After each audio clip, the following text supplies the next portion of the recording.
नमस्कार दर्शकों, कार्यक्रम बातों बातों में आप सभी का बहुत बहुत स्वागत है। आज हमारे साथ ऐसे व्यक्ति हैं जिन्होंने अपने जीवन में खेल को बड़ा योगदान दिया है, चाहे वो अंतर्राष्ट्रीय स्तर पर हो, चाहे राष्ट्रीय स्तर पर हो, चाहे रीजनल हो। अपने तरफ से उन्होंने हर एक योगदान की बात की है। आज हमारे साथ स्टूडियो में मौजूद है स्पोर्ट्स अथॉरिटी ऑफ इंडिया के retired deputy director Shri Joy Kumar Roy ji. नमस्कार रॉय जी। नमस्कार जी। आपका बहुत बहुत स्वागत है इस कार्यक्रम में। सबसे पहले तो हम ये जानना चाहेंगे कि आपका जन्म कहाँ हुआ और आप कहाँ के रहने वाले हैं?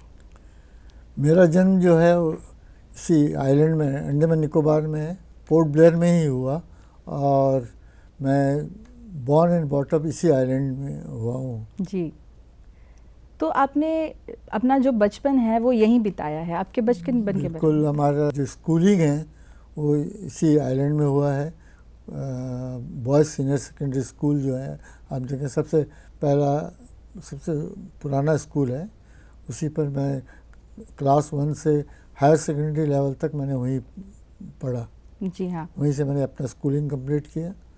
बाद में 67 में जब आपका गवर्नमेंट डिग्री कॉलेज, जिसे अभी JNRM के नाम से जाना जाता है, उससे मैंने ग्रेजुएशन की। अच्छा।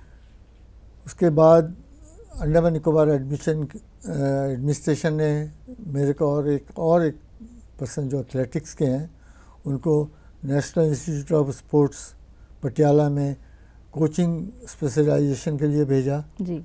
वो मैंने 72 में कंप्लीट किया। अच्छा। इसके बीच में 72 में आते साथ ही अंडमान एडमिनिस्ट्रेशन का, क्योंकि हम बॉन्डेड कैंडिडेट थे, इमीडिएटली हमें कोच का जॉब में उन्होंने अब्जॉर्व कर लिया था। अच्छा। As a physical education teacher coach. अच्छा। और मेरी पोस्टिंग क्योंकि सीधे कार निकोबार हो गई थी, क्योंकि कार निकोबार जो है वो फुटबॉल के लिए न केवल अंडमान में, पूरे भारत में जाना जाता है। अच्छा। कार निकोबार की स्कूल फुटबॉल टीम ने अब तक 4 बार जो है Subroto Mukherjee cup football team trophy जीता है। 3 बार वो रनर्स अप रहे हैं। जी जी जी। तो ये सारी जो भी कप्स जीते हैं वो आपके नेतृत्व में हुई गई है? नहीं, फुटबॉल का तो बहुत पहले मैं तो 72 में ही कार निकोबार फुटबॉल टीम को as a football coach join किया था। जी हाँ। और मैं इस आइलैंड का पहला फुटबॉल कोच था। अच्छा। इससे पहले जो है फुटबॉल कोच बाहर से कलकत्ता या देश के अन्य पार्ट से आते थे। अच्छा। मैं ही पहला फुटबॉल कोच था जो इस टीम को कोचिंग किया। 1972 से 78 तक मैं इस टीम के साथ रहा। जी। जिसमें हमने 2 बार विनर रहे, 2 बार रनर्स अप रहे। जी जी जी। जैसे आपने कहा कि आप ये आइलैंड्स के फर्स्ट फुटबॉल कोच थे, तो आपका एक्सपीरियंस कैसा रहा? क्योंकि आप कह रहे हैं आप फर्स्ट टाइम ये पद में थे, तो उसमें आने वाली चुनौतियां क्या थी, उसके बारे में हमें बताइए। देखिए, जहाँ तक फुटबॉल थी, फुटबॉल जो सबसे पॉपुलर गेम अंडमान निकोबार में जानी जाती थी। जी हाँ। और हमारे जो ट्राइबल्स बंधु हैं जो निकोबार्स के हैं, खासकर इस गेम में बहुत ही प्रतिभाशील रहे हैं। एक तो ये है कि जब स्कूल लेवल से उन्होंने ये चैम्पियन हो जाते थे, अंडमान के अंदर कोई ऐसा स्कोप नहीं था कि ये अपना खेल को आगे बढ़ा सके, या राष्ट्रीय स्तर पर या अंतर्राष्ट्रीय स्तर पर जा सके। जी हाँ, जी हाँ। लेकिन मेरे आने के बाद या कुछ आसपास उसी टाइम कुछ जो यहाँ के खिलाड़ी हैं, कुछ इंडियन नेवी में चले गए, कुछ आर्मी में चले गए, कुछ अन्य देश के रेलवेज में गए। अच्छा। तो वो जो खिलाड़ी हैं वहाँ जाकर फिर उन्होंने शाइन किया, उन्होंने अपने स्टेट को रिप्रेजेंट किया, जिस स्टेट से वो थे। जी। और इवन इंटरनेशनल लेवल तक उन्होंने खेला। अच्छा। तो वापस आपकी तरफ आते हैं सर। जैसे आपने बोला कि आप कोच बने, फुटबॉल कोच, तो इससे पहले हम पूछना चाहेंगे कि आपकी रुचि स्पोर्ट्स में कब स्टार्ट हुई? देखिए, मेरी रुचि जो था, मैं स्कूल लेवल से ही बहुत इंटरेस्टेड था। अच्छा। स्पोर्ट्स में। जी जी। और मेरी रुचि खासकर फुटबॉल, क्रिकेट और एथलेटिक्स में जी थी। फुटबॉल में तो मैं इवन नेशनल लेवल में all India civil service tournament तक मैं खुद खेला हूँ। अच्छा। स्वयं खेला हूँ। क्रिकेट और एथलेटिक्स स्टेट लेवल में कई कीर्तिमान मैंने इस्टेब्लिश किया है। जी हाँ। और रिकॉर्ड्स मेरे नाम पे बहुत दिन तक रही है। अच्छा। खासकर एथलेटिक में रीजनल लेवल में जी जी डेड 11 तक हमने किया, 11 सेकंड में जी 100 जी जी। मीटर। तो वो रिकॉर्ड बहुत दिन तक थी। अच्छा। तो उस समय से ही वो रुचि थी। और एक ऐसा इंसिडेंट हमारे लाइफ में आ गया कि स्कूलिंग कंप्लीट करने के बाद तो ऑटोमेटिक फुटबॉल में स्पोर्ट्स में ही आया। वो इंसिडेंट ये था कि मैं जब हायर सेकेंडरी पास कर लिया जी। तो मुझे मेडिकल में सीट मिली थी। अच्छा। मद्रास मेडिकल कॉलेज में। जी जी जी। लेकिन दुर्भाग्य बोलिए, फॉर्चुनेट जो भी बोलिए, मैं वो ज्वाइन करने के 3 महीने के बाद मुझे वापस आना पड़ गया क्योंकि मैं बहुत ज़्यादा बीमार हो गया था। अच्छा। और ये इस बात से रिटर्न आना पड़ा कि मैं अभी वापस आ जाऊंगा, नेक्स्ट ईयर दोबारा ज्वाइन कर सकते हैं। जी। उस टाइम ऐसा इंसिडेंट हो गया कि यहाँ पे इवनिंग कॉलेज खुल गया, नाइट कॉलेज। अच्छा। 67 में। जी जी। जो हमारे दोस्त थे उन्होंने बोला क्या करना है तुम्हें, 1 साल बाद जाना है, आप सीधा हमारे साथ कॉलेज ज्वाइन करिए। जी। मैंने 67 में ज्वाइन कर लिया। जब 68 में वहाँ जाने का समय आया तब तक मैं यहाँ में फर्स्ट ईयर क्लियर कर लिया। अच्छा। और फिर वो आइडिया ड्रॉप हो गया। अच्छा। मैं फिर ग्रेजुएशन कर लिया। उसके बाद 71 में नेताजी सुभाष नेशनल इंस्टीट्यूट से मैंने डिप्लोमा किया फुटबॉल कोचिंग में। जी हाँ जी हाँ। इमीडिएटली सर्विस लग गए। साथ ही साथ मैंने उत्कल यूनिवर्सिटी से डिस्टेंस एजुकेशन में बीएड किया। अच्छा। 79 में यूपीएससी क्लियरेंस करने के बाद फुटबॉल कोच मैं अप टू 78 था। लेकिन 78-9 में मुझे नेहरू युवक केंद्र का as a youth coordinator Andaman Nicobar का पदवी पोस्ट में अपॉइंटमेंट मिला। अच्छा। और वो पोस्ट में मैं 79 से लेके 88 तक मैं उसी पोस्ट में रहा। जी जी जी। इसी बीच उसमें मैंने एक post graduate diploma in youth work management जो अंडर कॉमनवेल्थ यूथ प्रोग्राम में कराया जाता था, वो मैंने किया। अच्छा। 87 में यहाँ पे राजीव गांधी जी का विजिट हुआ, प्राइम मिनिस्टर का। वो यहाँ 15 दिन के करीब ये आइलैंड में रहे। उनका एक वो था कि आइलैंड वाटर स्पोर्ट्स में काफ़ी इसको डेवलप किया जा सकता है। जी हाँ जी हाँ। और क्यों ना हम इसका पर ध्यान दें। जी। बस उसी दिन से ये शुरू हो गया वाटर स्पोर्ट्स।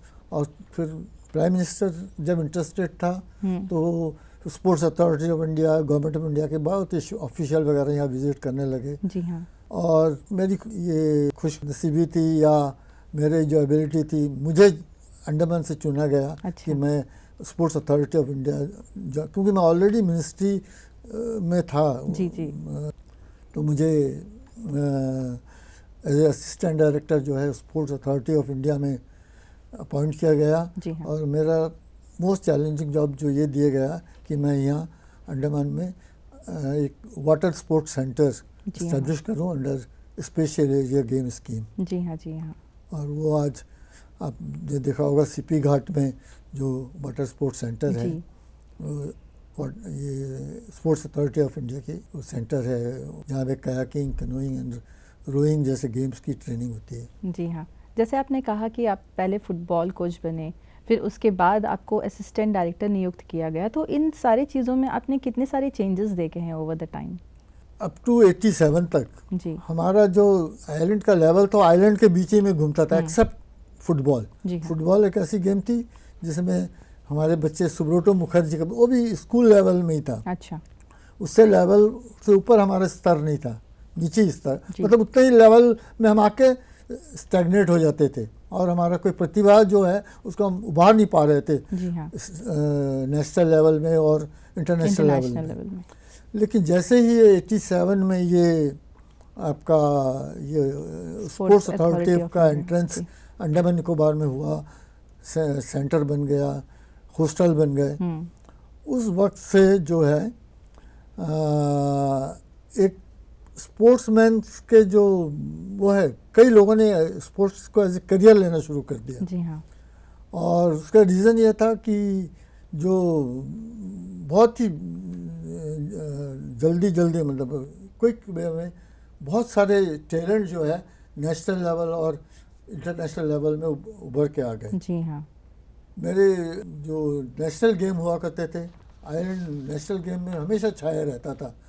13 से लेकर 14-15 स्टैंडिंग उसका स्टैंडिंग होता था, उसमें आता था 33 स्टेट्स में, बहुत बड़ी बात थी।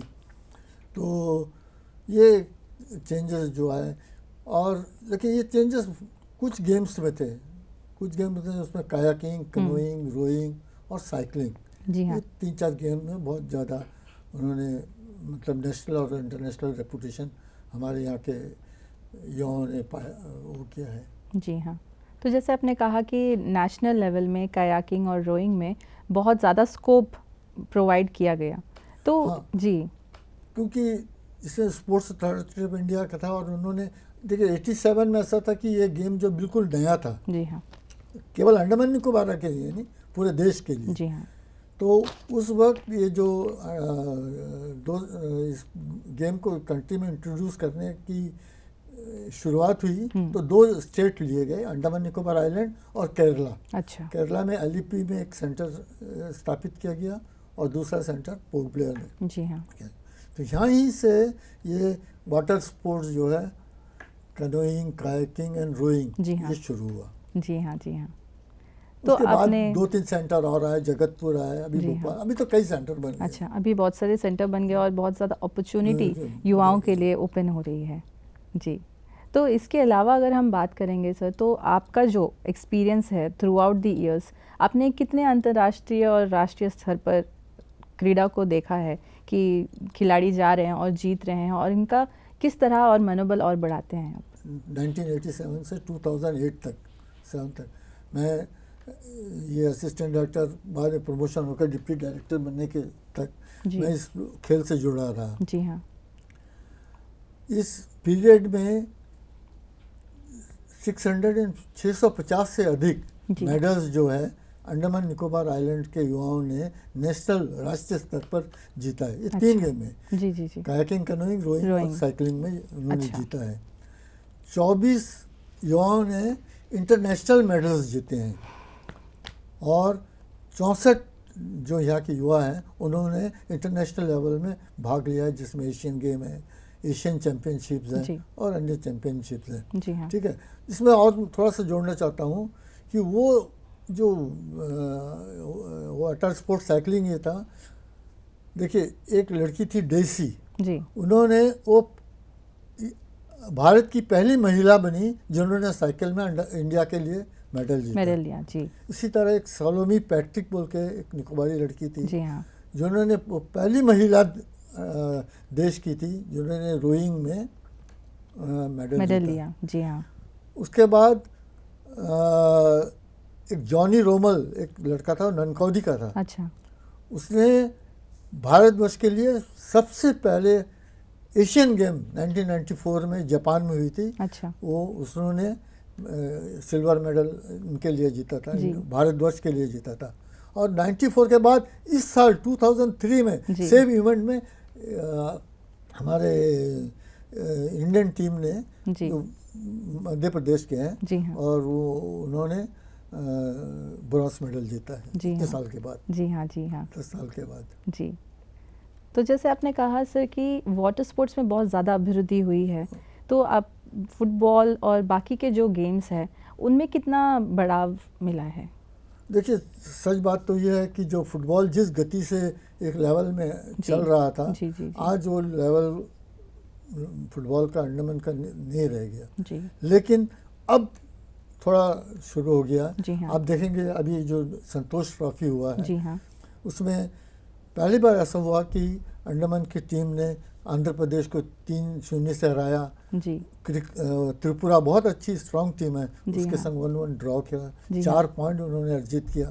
तो ये एक आने वाले दिनों में अचीवमेंट है। तो ये इसी को अगर कायम रखा जाए तो अंडमान की फुटबॉल टीम और आगे जा सकती है।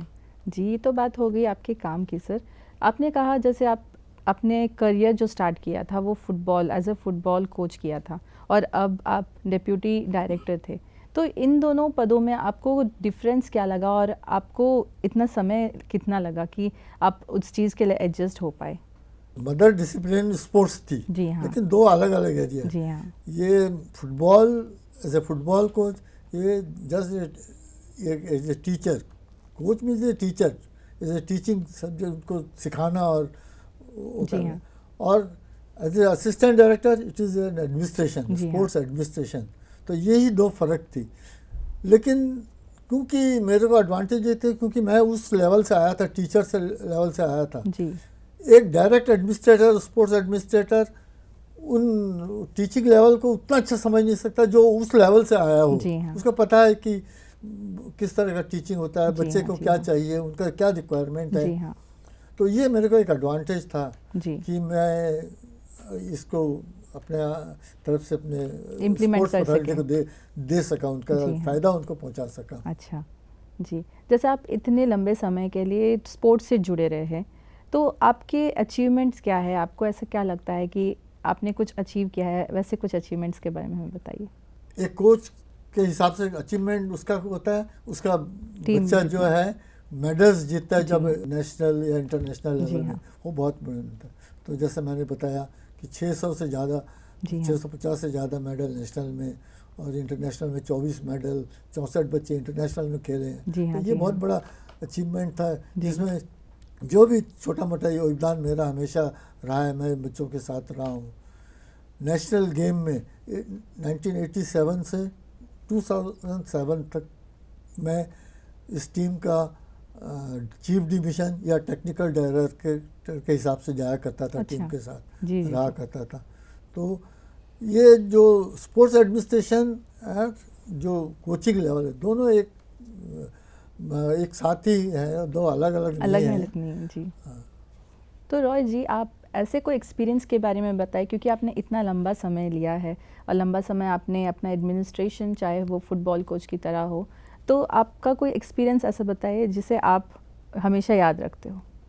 देखिए, जब मैंने नेहरू युवा केंद्र में यूथ कोऑर्डिनेटर के उस पर था, जी। तो मुझे भारत सरकार की ओर से नॉमिनेट किया गया था अच्छा। Post graduate diploma in youth work management के लिए, जी, जो जी। मैंने कॉमनवेल्थ जो यूथ प्रोग्राम है उसके अंडर में मैंने 1 साल का वो कोर्स किया था। जी। उसके बाद असिस्टेंट डायरेक्टर होने के बाद 1989 में जो Indian canoeing and kayaking team थी, जी हाँ। जो एशियन चैम्पियनशिप जिसका आयोजन जकार्ता इंडोनेशिया में हुआ जी था, हाँ, जी हाँ। मैं उस टीम का मैनेजर होकर गया था। अच्छा। पूरी टीम का मैनेजर था। जी। उसके अलावा मेरे जो कार्यकाल में जो भी मैंने किया था, जो मेडल्स हो, उसको देखते हुए लेफ्टिनेंट गवर्नर का कमेंडेशन सर्टिफिकेट अच्छा। मुझे दिया गया। जी हाँ, जी हाँ। सबसे बड़ी अचीवमेंट मुझे है कि आज जब मैं बाज़ार में चलता हूँ, देखता हूँ लड़कियाँ जो है, कोई सब इंस्पेक्टर है, कोई इंस्पेक्टर है, जी और हाँ। उन्होंने स्पोर्ट्स कोटा में उनको नौकरी मिली है। अच्छा। तो ये बड़ा अचीवमेंट जब लगता है कि वो इंस्पेक्टर बन गई, सब इंस्पेक्टर बन गई है, जी हाँ। अच्छे अच्छे पोस्ट में चले गए हैं। आपको बताऊंगा, यहाँ का एक लड़का है, पीयूष हाँ। बरोई उसका नाम है। जी, बताइए। यही पोर्ट ब्लेयर के सेंटर में वो अपना ट्रेनिंग किया और यहीं से वो आज वो इंडियन टीम का कोच है। अच्छा। और भोपाल में है इंडियन जी, टीम जी। का। ये भी जो एशियन गेम जो चाइना में हुआ था, जी उसमें हाँ। वो इंडियन टीम को गया था, एक मेडल भी उसने जीता। जी, ये तो बहुत तो ये गर्व की सब बात है। जो है ना भूलने वाली एक्सपीरियंस है। जी हाँ। और सबसे बड़ी, देखिए, मैं आपको बताना चाहता हूँ कि मेरे लाइफ में 2 चैलेंजेस थे। जी। एक चैलेंजेस था कि 1987 में स्पोर्ट्स अथॉरिटी ऑफ इंडिया को यहाँ इस्टेब्लिश करके जी। उसको सेंटर यहाँ इस्टेब्लिश करना, जी हाँ। वाटर स्पोर्ट्स है, जी हाँ। जो कि बिल्कुल नया भारत है। के लिए एक नया जी होता। हाँ। वो अचीवमेंट को आप देखते, अगर मेरा अचीवमेंट आप मैंने बताया देखेंगे, तो वो मैं बहुत इंजॉय कर रहा हूँ कि हाँ, मैंने कुछ ज़रूर किया है। जी। रिटायरमेंट के बाद एक प्राइवेट स्कूल, जो एक नर्सरी स्कूल थी, जी। 27 बच्चे थे उसमें। अच्छा। तो रिटायर के बाद में वहाँ के एसोसिएशन है, जी हाँ। जो एक देवस्थान हम वो एक्चुअली मंदिर है, जी हाँ। जी उनका स्कूल था। तो बोला कि अगर आप हमें ज्वाइन करेंगे तो हम स्कूल चलाएंगे। अच्छा। 2009 में मैंने वो स्कूल चल गया, जबकि वहाँ खाली 2 कमरे की एक रूम थी। आज उसमें 405 बच्चे हैं। अच्छा। 10th क्लास तक है, CBSE से एफिलेटेड है। अच्छा। 3 बैच आज तक 100% रिजल्ट उन्होंने दिया है। जी जी जी। और 2 कमरे थे, आज 18 कमरे हैं। अच्छा। लैब है जी। और ऑडिटोरियम है, आपका स्मार्ट क्लास है। अच्छा। तो इसके अलावा भी जो है ना, ये चीज़ ऐसे है, जब आप इनको जाते हैं, स्कूल में जाते हैं, और एक रिटायरमेंट के बाद में जो बोलते हैं ना कि आप डोसाइल मत हो जाइए, एक्टिव रहिए। तो स्कूल ने मुझे ऐसा एक्टिव बना दिया कि मुझे पता ही नहीं चला कि मैं रिटायर हो गया हूँ। अच्छा। और लाइफ में हमेशा मैंने बच्चों के साथ ही अपने पूरा लाइफ ही, जब ज्वाइन किया एज ए कोच, जी। तो बच्चों के साथ ही रहा। जी हाँ। जी हाँ। रिटायरमेंट भी बच्चों के साथ ही साथ हुआ, जी। और रिटायरमेंट के बाद भी बच्चे ही मिल गए। तो जी हाँ। ये बच्चों के साथ जो एंजॉय करना, वो शायद ही दूसरे कोई एरिया में कोई आदमी एंजॉय कर सकता होगा। जी ज़रूर, तो सच इसके है। लिए मैं भगवान को बहुत बहुत वो कहता हूँ कि उन्होंने मुझे ऐसे जगह में हमेशा रखा, जगह मैंने एंजॉय ही किया। जी, तो आपने वहाँ में भी टीच किया, यहाँ में भी टीच कर रहे हो, और आप अपना लाइफ और हैप्पी से गुजार रहे हो। जी, आपने जैसे कहा कि इनिशियल स्टेज में स्पोर्ट्स अथॉरिटी ऑफ इंडिया की बहुत सारे कठिनाइयाँ, मतलब क्योंकि नया चीज़ हमेशा ही कुछ ना कुछ चैलेंजेस फेस करनी होती है। तो अब तो बहुत टाइम हो गया है उसको, तो अब आप देखते हो जब बच्चे निकलते हैं स्पोर्ट्स खेलने के लिए, तो कितना डिफरेंस है अभी? देखिए, अभी डिफरेंस क्या है, उस वक्त जो थे सब कुछ फर्स्ट हैंड थे। जी हाँ। अब जो है एक्सपीरियंस जी। जो है, जो लोग उसमें काम कर रहे हैं, कई जी हाँ। तरह के स्टेजेस में काम कर रहे हैं, सब एक्सपीरियंस है। अच्छा। इक्विपमेंट्स नए नए आ गए हैं, जो इक्विपमेंट्स इसमें, क्योंकि इक्विपमेंट्स ओरिएंटेड गेम है। जी, चाहे जी। वाटर स्पोर्ट्स का कोई डिसिप्लिन ले लो, साइकिलिंग ले लो, सब इक्विपमेंट ओरिएंटेड है। आजकल जो है लिंकेज इतनी अच्छी हो गई है जी हाँ। कि आप एक लेवल तक अंडमान में, आप आज के डेट में भी हम वो लेवल में नहीं है कि हम अपने बच्चों को इंटरनेशनल लेवल के लिए तैयार कर ले। अच्छा। नेशनल लेवल तक ठीक है, थोड़ी बहुत इंफ्रास्ट्रक्चर है, लेकिन उसके लिए फैसिलिटीज़ अवेलेबल है। स्पोर्ट्स अथॉरिटी ऑफ इंडिया है, दिल्ली में हमारे मैक्सिमम साइकिलिस्ट आज के डेट में भी दिल्ली में ही ट्रेन कर रहे हैं। अच्छा। अभी वो एशियन गेम में भी गए थे, दुर्भाग्य से उन्हें मेडल नहीं मिला, लेकिन वो गए थे, इंडिया को रिप्रेजेंट किए। जी हाँ, क्वालिफाई थे। जी, 2 जन गए थे। जी हाँ। तो अभी जो कार्यक्रम देख रहे हैं, युवा पीढ़ी को आप क्या कहना चाहेंगे? देखिए, युवा पीढ़ी को खासकर मैं, जो अपने यंग यूथ हैं जो स्पोर्ट्स से खासकर रुचि रखते हैं, कि अगर उन्हें स्पोर्ट्स खाली एंजॉयमेंट के लिए अगर है तो ठीक है, वो, लेकिन वो आज के दिन में स्पोर्ट्स को एज ए करियर भी ले सकते हैं। अच्छा। और अगर इसमें आप करियर है तो आपका नाम है, फेम है, सब कुछ इसमें है। जी जी। तो मैं चाहूँगा कि अगर दिल से अगर स्पोर्ट्स करना चाहे तो ज़रूर करे, अवश्य करे, लेकिन एक लगन से करे। जी हाँ। खेल को लगन से करे, तभी वो कुछ अचीव कर सकेंगे। जी हाँ। रॉय जी, आप हमारे कार्यक्रम में अपना पूरा एक्सपीरियंस, अपनी पूरी स्टोरी हमें बताई, इसके लिए आपका बहुत बहुत धन्यवाद। धन्यवाद। मैं दूरदर्शन को और आपको धन्यवाद देता हूँ। जी, तो दर्शकों, आपने देखा कि कैसे रॉय जी ने अपना पूरा एक्सपीरियंस शेयर किया है, जैसे फुटबॉल कोच से फिर स्पोर्ट्स अथॉरिटी के असिस्टेंट डायरेक्टर और फिर डिप्टी डायरेक्टर बने। तो हम अगली कड़ी में फिर मिलेंगे। नमस्कार।